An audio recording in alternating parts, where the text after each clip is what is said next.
வணக்கம். இதில் என்ன சொல்ல வரேன்னா, நம்மளுடைய நம்முடைய திருமண முறை என்ன, நம்ம ஒரு ஆணுக்கும் பெண்ணுக்கும் கல்யாணம் பண்ணுறோம் அப்படின்னா, நம்ம என்ன பண்ணுவோம், நம்ம சொந்த பந்தங்கள், நம்முடைய தெரிஞ்சவங்க, ஃப்ரெண்ட்ஸுங்க, இந்த மாதிரி எல்லாரையும் நம்ம கூப்பிடுவோம் இல்லையா? கல்யாணத்துக்கு நம்ம கூப்பிட்றோம் இல்லையா? கூப்பிட்டு நம்ம அந்த கல்யாணம் பண்ணிக்கிறோம். இப்போ அந்த ஆணும் பெண்ணும்னு ஒரு ஆணும் பெண்ணுடைய குடும்ப வாழ்க்கையை அவங்க ஸ்டார்ட் பண்ணுறதுக்கு முன்னாடி இப்போ இத்தனை பேருக்கு நம்ம தெரியப்படுத்துகிறோம் இல்லையா? எத்தனை பேருக்கு நாங்கள் தெரியப்படுத்துகிறோம். என்னென்னு தெரியப்படுத்துகிறோம்? நாம் கணவனானவனும் மனைவியானவனும் எங்களுக்குள்ள ஒத்துமையாக ஒரு ஒரு மன பொருத்தமாக நாங்கள் எங்கள் வாழ்க்கையை வாழ்ந்து எங்கள் மூலமாக வரக்கூடிய குழந்தைங்களுக்கு நாங்கள் நன்மை செய்வோம். அப்போ தானே உங்களுக்குள்ள அங்கீகாரம் சமுதாயத்தில் கிடைக்கும் இல்லையா? அப்படிங்கிறத நம்ம தெரியப்படுத்துகிறோம். அப்பயே தெரியப்படுத்துகிறோம். என்னென்னு சொல்கிறோம்? உனக்காக நான், எனக்காக நீ, அப்படிங்கிற விஷயத்தை நம்ம அப்பயே நம்ம எல்லாருக்கிட்டையும் தெரியப்படுத்துகிறோம். சரியா?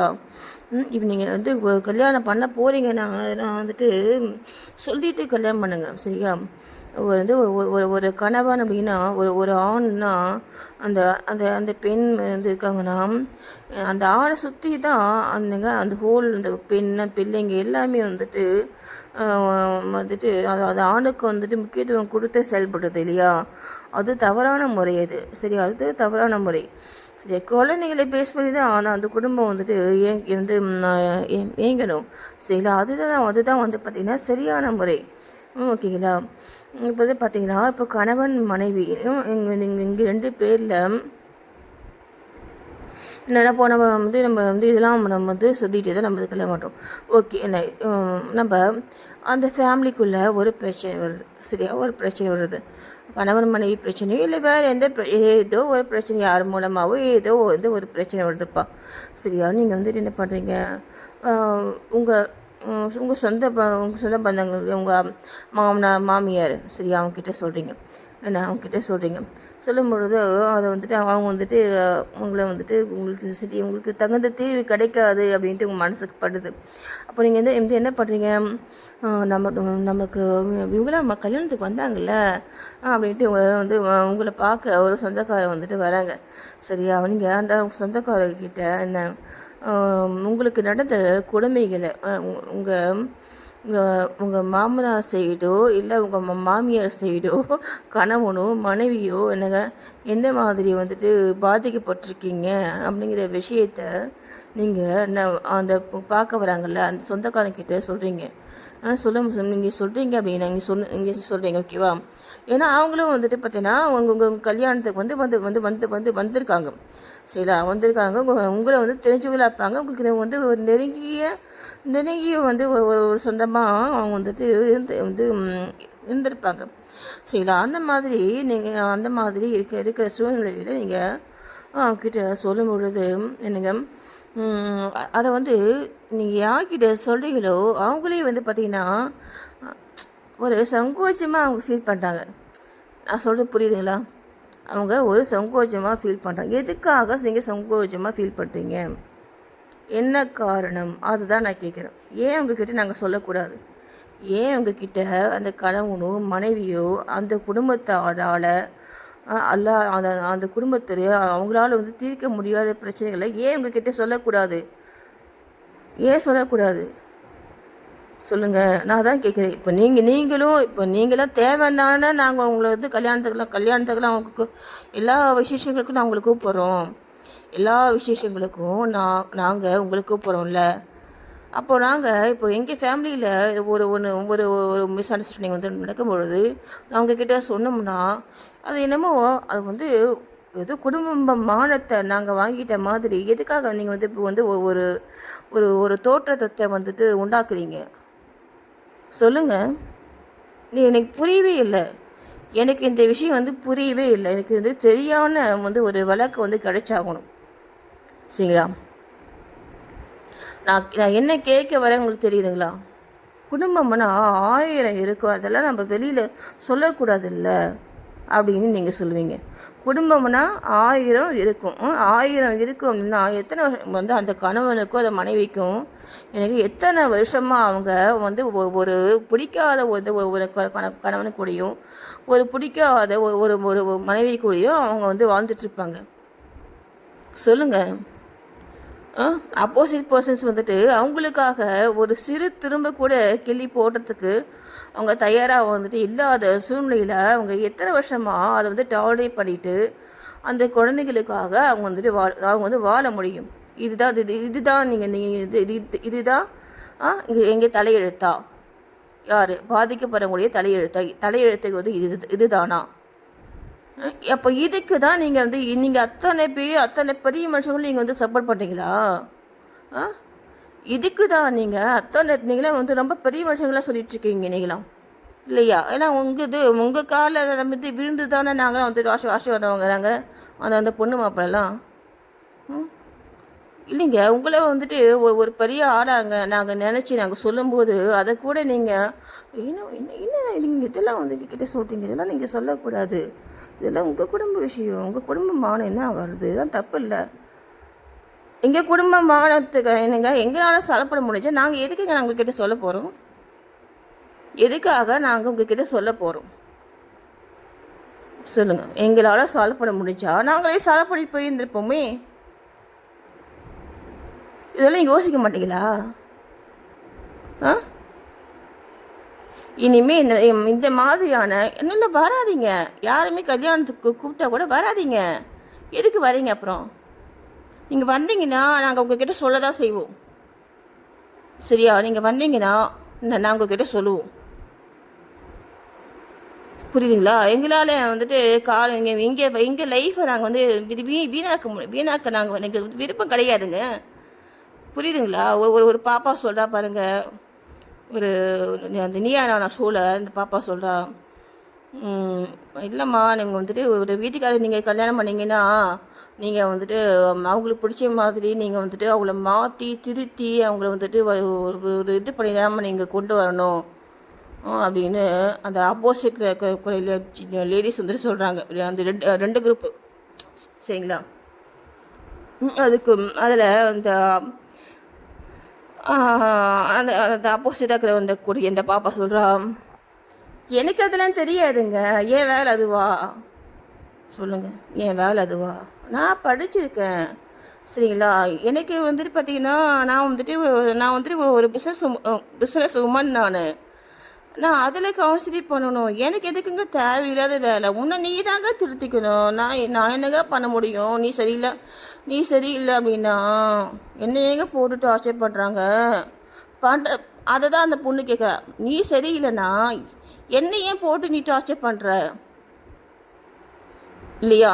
அதுதான் நம்ம ஒவ்வொரு ஃபேமிலியில் இருக்கக்கூடிய கணவனுக்கு மனைவியும் மனைவிக்கு கணவனும் வந்துட்டு யார் ராங்காக்காங்களோ அவங்க வந்துட்டு கேட்க வேண்டிய கேள்வி இது. சரிங்களா? நீ சரியில்லைனா என்ன அதுக்கு நீ தான் வந்துட்டு பனிஷ் ஆகணும். சரியா? நீ தான் வந்துட்டு தண்டனை நீ தான் பெறமே தவிர நான் ஒன்றும் செய்ய முடியாது. நான் எதுக்குமே உனக்கான எதுக்குமே நான் காரணம் கிடையாது. இல்லை, நான் அவனை பெற்றேன், நான் அவனை வளர்த்தேன், நான் அவனை வந்துட்டு இவ்வளோ தூரம் படிக்க வச்சேன். எதுக்குமே உனக்கு எனக்கு சம்மந்தமே இல்லை. ஏதோ வந்துட்டு கல்யாணம் பண்ண சொன்னாங்கன்ட்டு கல்யாணம் பண்ணிட்டு வந்திருக்கோம், அவ்வளோதான். சரியா? நீ தவறு பண்ணனா என்ன நீ என்ன போட்டு மிஸ்அப் பண்ணுறதோ இல்லை என் பிள்ளைகளை போட்டு நீ மிஸ்அப் பண்ணுறதோ இல்லை வேற என்ன பண்ணுறதோ அதுக்கான தண்டனையை நீ தான் பார்க்கணும். நீ தானே தவறு பண்ணுற. ஒரு ஃபேமிலியில் இந்த மாதிரி பண்ணுறது தவறு தானே. முதல்ல வந்து மதிக்கணுங்க. கணவனை மனைவியும் மனைவியை கணவனும் மதிக்கணுங்க. மரியாதை தாங்க முக்கியம். அதுதாங்க பேசிக்கு. ஏன்னா நமக்குள்ளே இருக்கக்கூடிய கடவுள், நமக்குள்ளே இருக்கக்கூடிய அந்த உயிரை நம்ம மதிக்கணும்ல. அதுவே பேசிக்காக இருக்கக்கூடிய அந்த ஒரு விஷயமே அங்கே இல்லாதப்ப சொல்லுங்கள், அப்போ வந்துட்டு அவங்களோட நம்ம வாழ்கிறதுங்கிறது வேஸ்ட்டு இல்லையா? இல்லைங்களாங்க? தேங்க்யூ. முதல்ல வந்துட்டு ஒரு கல்யாணம் வந்து பண்ண போகிறீங்க அப்படின்னா முதல்ல பொண்ணும் மாப்பிள்ளையும் உங்களுக்கு உங்கள் 2 பேருக்கும் உங்களை என்ன பிடிச்சிருக்கா அப்படின்னு கேட்டுக்கோங்க. சில யாருக்கு பொண்ணுக்கு பையனையும் பையனுக்கு பொண்ணையும் பிடிச்சிருக்கா அப்படின்ட்டு தனித்தனியாக கூட்டு என்னங்க கேட்டுக்கோங்க. எனக்கு கல்யாணம் ஆன அப்புறமா எனக்கு அது சரியில்லை இது சரியில்லை என்ன அப்படின்னு சொல்ல முடியும், அப்படின்னு சொல்லக்கூடாது. சரிங்களா? ஏன்னா எதை அந்த உருவத்தை நான் சொல்லிட்டு புரியுதுங்களா? அந்த உருவத்தை எனக்கு அந்த உருவம் உங்களுக்கு பிடிச்சி தானே நீங்கள் வந்து கல்யாணம் பண்ணுறீங்க. சொல்லுங்கள், பிடிக்கலன்னா ஏன் கல்யாணம் பண்ணிக்கிறீங்க? பிடிக்கலன்னா வேற ஒரு ஒரு ஒரு ஒரு உருவத்தை பார்த்து கல்யாணம் பண்ணிக்கோங்க இல்லைங்களா? இதுதானங்க சரியான முறை. அதனால் நீங்கள் முதல்ல நீங்கள் அதே மாதிரி என்னங்க ஒரு குடும்பத்தில் ஒரு கணவனுடைய டியூட்டி என்ன, அதே மாதிரி ஒரு மனைவியோடைய டியூட்டி என்ன அப்படிங்கிறத கல்யாணம் பண்ணிக்க போகிறாங்கல்ல ஆனால் அவங்களுக்கு அந்த அந்த அந்த நிச்சயதார்த்தம் பண்ணிக்கிட்டு அவங்க 2 பேர் இனிமேல் கணவன் மனைவி ஆக போகிறாங்க அப்படின்ட்டு அப்படின்ட்டு அந்த ஒரு கேப் இருக்குது பார்த்தீங்களா, அந்த இடைப்பட்ட கேப்பு, அந்த கேப்பில் அவங்களுக்கு சொல்லுங்கள். யார் சொல்லணும்? அந்த வாழ்ந்தவங்க, அது வாழ்ந்து முடிச்சவங்க இருக்காங்கல்ல, தாத்தா பாட்டிக்காங்கல்ல, அவங்க அந்த பொண்ணுக்கிட்டையும் அந்த பையன்கிட்ட பொண்ணுக்கிட்ட தனியாகவும் பையன்கிட்ட தனியாகவும் உட்கார வச்சு சொல்லணும். சரியா? என்ன சொல்கிறீங்க நீங்கள்? என்ன சொல்கிறீங்க?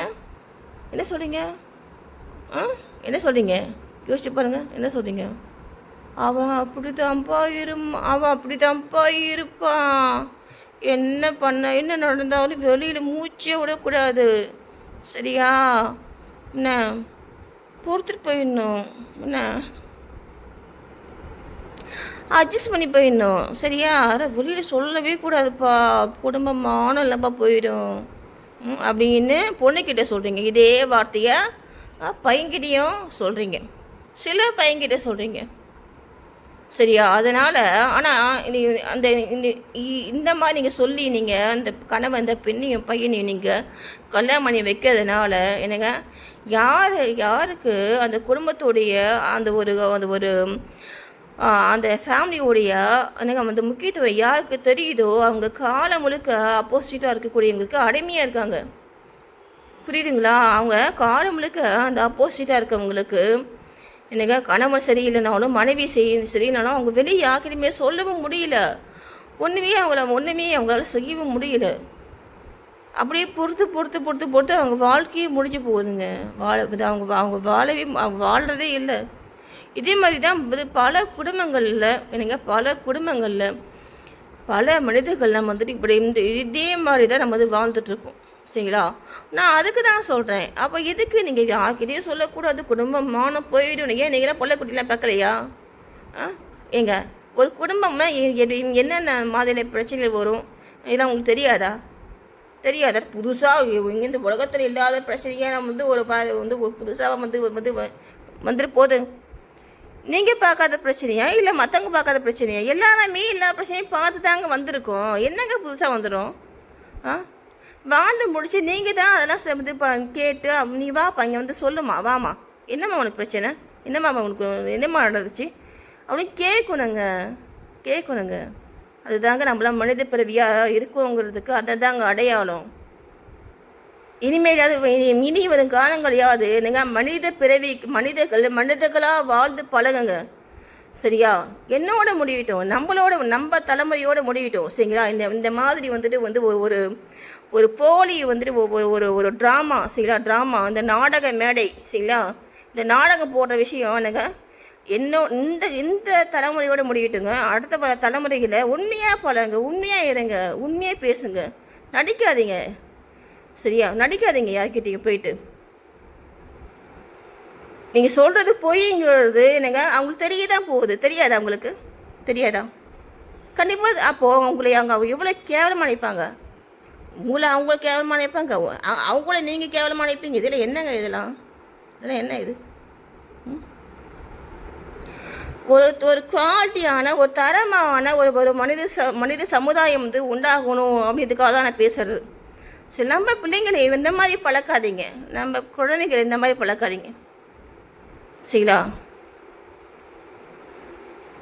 தேங்க்யூ. இது வந்து பார்த்தீங்கன்னா என்னுடைய கண்கள் சரிங்களா. என்னுடைய கண்களில் பார்த்தீங்கன்னா வராகி அம்மன் வந்து தெரிவாங்க ஓகேங்களா. ஃபஸ்ட்டு வந்து பாபா தெரிஞ்சார். அப்புறமா வந்து பார்த்தீங்கன்னா பாபா வந்து வராகி அம்மனை கும்பிடு வணங்கு அப்படின்னு சொல்லிட்டு சொன்னார். அதனால் நான் வந்து வராகி அம்மனை வந்து வணங்குறதுனால வராகி அம்மன் வந்துட்டு இப்படி பாவையில் வந்து தெரிவாங்க ஓகேங்களா. நீங்கள் வந்து இப்போது இந்த மாதிரி எனக்கு ஆரம்பத்திலே தோணுச்சு. என்ன என்ன தோணுச்சுன்னா அந்த மாதிரி வந்துட்டு இப்போ ஃபேஸ் காமிச்சு நீ வீடியோ போட்டு அப்படின்னா அதை பார்க்குறவங்களுக்கு எவ்வளோ வந்துட்டு ஒரு ஒரு ஒரு பயனுள்ளதாக இது இருக்கும். ஏன்னா உன் பார்வையில் அந்த கடவுள் இருக்கார்ல, அது பார்க்குறவங்களுக்கு எவ்வளோ வந்து ஒரு ஒரு ஒரு நன்மையை சேர்க்கும். அதனால் இதை செய் அப்படி எனக்கு தோணுச்சு. ஆனால் எனக்கு அது வந்து அது வந்து எனக்கு முடியாத காரணத்தினால நான் வந்துட்டு அதை செய்யலை ஓகேங்களா. அதனால் நான் உங்களுடைய நன்மைக்காக நான் வந்துட்டு கண்களை மட்டும் நான் போட்டிருக்கேன் ஓகேங்களா. இது மூலமாக உங்களுக்கு நிறைய நன்மைகள் நடக்கும் ஓகேங்களா. என்னுடைய பார்வையில் வராகி அம்மன் பாபா நான் என்ன கடவுளை நான் வந்து வணங்கணும் அந்த கடவுள் தெரியுவாங்க ஓகேங்களா. பார்வையில் நான் பார்க்குற இடத்துலலாம் தெரியுவாங்க ஓகேங்களா. நீங்களும் வந்துட்டு இதை வந்து பயன்படுத்தி பாருங்கள் ஓகேங்களா. பயன்படுத்தி பாருங்கள். ஒன்றும் இல்லை வந்து இப்போ இன்றைக்கி கண்களை பார்த்து நீங்கள் வந்துட்டு ஏதாவது உங்களுக்கு வந்து ஒரு வேண்டுதல் வந்து இருக்குன்னா அதை வந்து வேண்டிக்கோங்க. அதை வேண்டிக்கிட்டே நீங்கள் வந்துட்டு அது வந்து நடக்குதான்னு பாருங்கள் ஓகேங்களா. கண்டிப்பாக நடக்கும், கண்டிப்பாக நடக்கும் ஓகேங்களா. தேங்க்யூ.